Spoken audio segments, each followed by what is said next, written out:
ബിസ്മില്ലാഹിർ റഹ്മാനിർ റഹീം.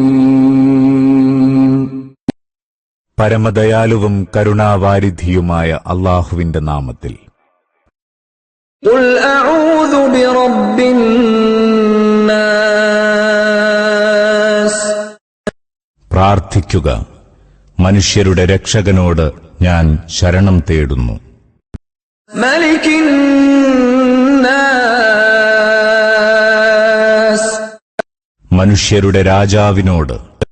ഇലാഹിൻ നാസ്.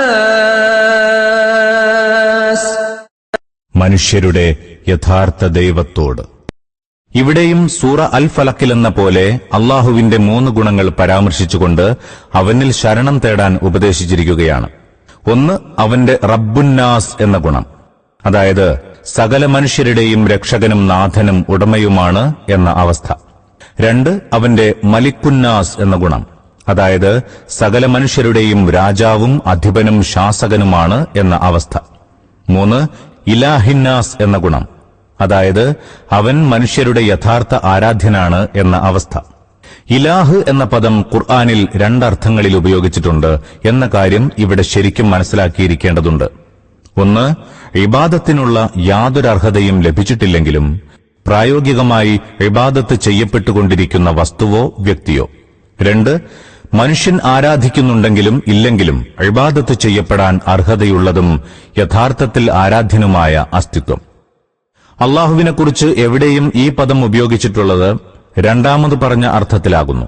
ഈ 3 ഗുണങ്ങളാൽ ശരണം തേടുന്നതിന്റെ താൽപര്യം ഇതാണ്: മനുഷ്യരുടെ രക്ഷിതാവെന്ന നിലയിലും രാജാവെന്ന നിലയിലും ആരാധ്യനെന്ന നിലയിലും മനുഷ്യരുടെ മേൽ പരമാധികാരമുള്ള ദൈവത്തിൽ ഞാൻ ശരണം തേടുന്നു. തന്റെ ദാസന്മാരെ സംരക്ഷിക്കാൻ തികച്ചും കഴിവുള്ളവനാണവൻ. യഥാർത്ഥത്തിൽ മനുഷ്യരെ തിന്മകളിൽ നിന്ന് രക്ഷിക്കാൻ കഴിവുള്ളവനോട് സ്വയം രക്ഷപ്പെടുന്നതിനും മറ്റു മനുഷ്യരെ രക്ഷപ്പെടുത്തുന്നതിനും താൻ ശരണം തേടുന്നു എന്ന് മാത്രമല്ല, രക്ഷിതാവും രാജാവും ആരാധ്യനും അവൻ മാത്രമായതിനാൽ എനിക്ക് അഭയം പ്രാപിക്കാനായി ശരണം നൽകാൻ കഴിവുള്ള മറ്റൊരു ശക്തിയുമില്ലതാനും. മിൻ ശർരിൽ വസ്വാസിൽ ഖന്നാസ്. ആവർത്തിച്ചാവർത്തിച്ചു വന്നുകൊണ്ടിരിക്കുന്ന ദുർബോധകന്റെ ദ്രോഹത്തിൽ നിന്ന്. അല്ലദീ യുവസ്വിസു ഫീ സുദൂരിൻ നാസ്. മനുഷ്യ മനസ്സുകളിൽ ദുർബോധനം ചെയ്യുന്നവരുടെ ദ്രോഹത്തിൽ നിന്ന്. ഒരാളുടെ മനസ്സിൽ അയാൾ അറിയാത്ത രീതിയിൽ ദുഷ്ചിന്തയുണർത്തുകയെന്നാണ് വസ്വസയുടെ അർത്ഥം.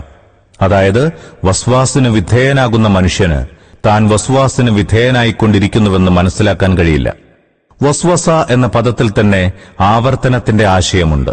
മനുഷ്യൻ ഒരു വട്ടം വ്യാമോഹിപ്പിക്കപ്പെടുന്നതുകൊണ്ട് വഞ്ചിതനായി പോകുന്നില്ല. അവനെ വഞ്ചിക്കാൻ നിരന്തര ശ്രമം വേണം.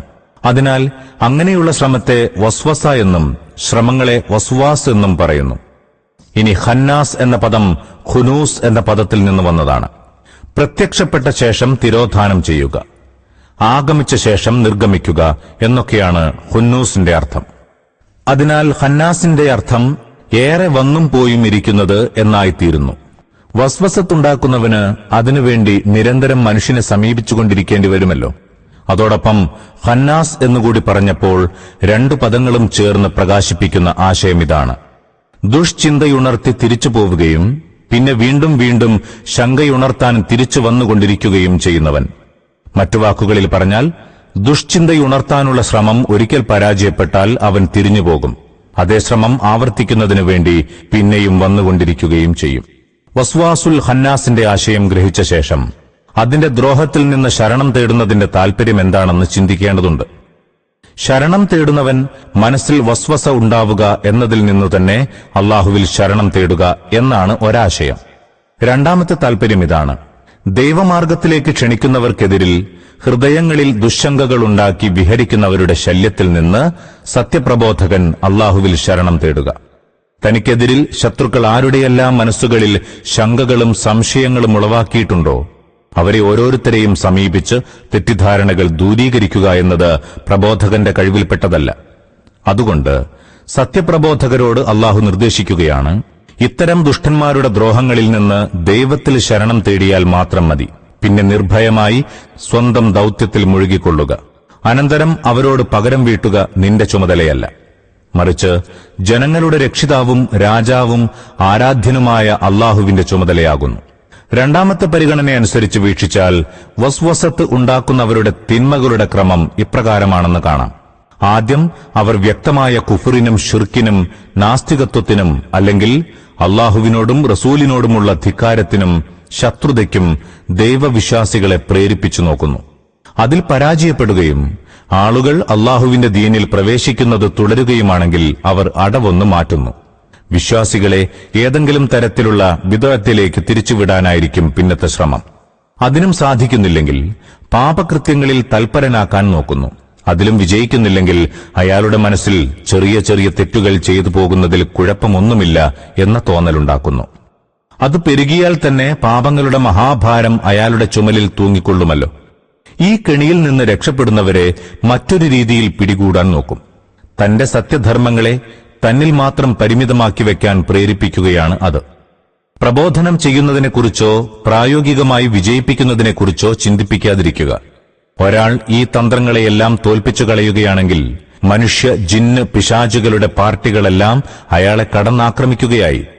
അയാൾക്കെതിരെ ജനങ്ങളെ ഇളക്കിവിടുന്നു. ശകാരങ്ങളും ആരോപണങ്ങളും ഉന്നയിക്കുന്നു. എല്ലാവിധത്തിലും അയാൾക്ക് അപമാനമുണ്ടാക്കാൻ ശ്രമിക്കുന്നു. ചെകുത്താൻ തുടർന്ന് ആ വിശ്വാസിയിൽ കോപമുണർത്തുകയായി. അവൻ ദുർബോധനം ചെയ്യുന്നു. ഇതൊക്കെ വെറുതെ നിന്ന് സഹിക്കുന്നത് മഹാഭീരുത്വമാണ്.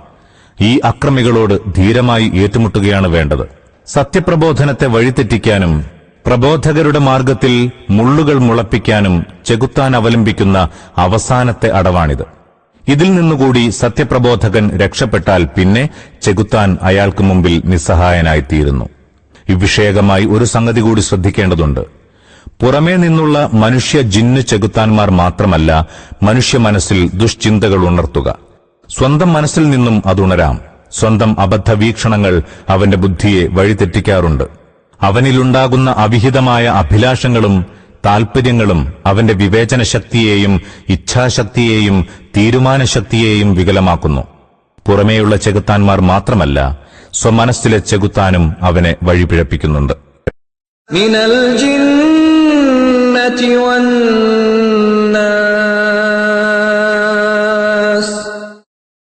അവർ ജിന്നുകളിൽപ്പെട്ടവരാകട്ടെ മനുഷ്യരിൽപ്പെട്ടവരാകട്ടെ. ദുർബോധനം ചെയ്യുക എന്ന ദ്രോഹം ജിന്നു പിശാചുക്കളും മനുഷ്യ പിശാചുക്കളും ചെയ്യുന്നുണ്ട്. രണ്ടു കൂട്ടരുടെ ദ്രോഹത്തിൽ നിന്നും ശരണം തേടാൻ ഉപദേശിച്ചിരിക്കുകയാണ് ഈ സൂറയിൽ. ഇவ்விധം വഞ്ചനാത്മകമായ മോഹനവാക്യങ്ങൾ പരസ്പരം ബോധനം ചെയ്തുകൊണ്ടിരിക്കുന്ന പൈശാചിക മനുഷ്യന്മാരെയും പൈശാചിക ജിന്നുകളെയും നാം എല്ലാ പ്രവാചകന്മാരുടെയും ശത്രുക്കളാക്കിയിട്ടുണ്ട്. ഇമാം അഹ്മദും നസായിയും ഇബ്നു ഹിബ്ബാനും അബൂദറിൽ നിന്ന് നിവേദനം ചെയ്യുന്നു. ഞാൻ നബി തിരുമേനിയുടെ സന്നിധിയിൽ ചെന്നു. അദ്ദേഹം പള്ളിയിലായിരുന്നു. തിരുമേനി ചോദിച്ചു, ഓ അബൂദർ, താങ്കൾ നമസ്കരിച്ചുവോ? ഞാൻ പറഞ്ഞു, ഇല്ല. തിരുമേനി പറഞ്ഞു, എഴുന്നേറ്റ് നമസ്കരിക്കൂ. അങ്ങനെ ഞാൻ നമസ്കരിച്ചു. വീണ്ടും വന്നിരുന്നു. തിരുമേനി പറഞ്ഞു, ഓ അബൂദർ, മനുഷ്യരിലെയും ജിന്നുകളിലെയും ചെകുത്താന്മാരുടെ ദ്രോഹത്തിൽ നിന്ന് അല്ലാഹുവിൽ അഭയം തേടിക്കൊള്ളുക. ഞാൻ ചോദിച്ചു, മനുഷ്യരിലും ചെകുത്താന്മാരുണ്ടോ തിരുദൂതരെ? തിരുമേനി പറഞ്ഞു, ഉണ്ട്.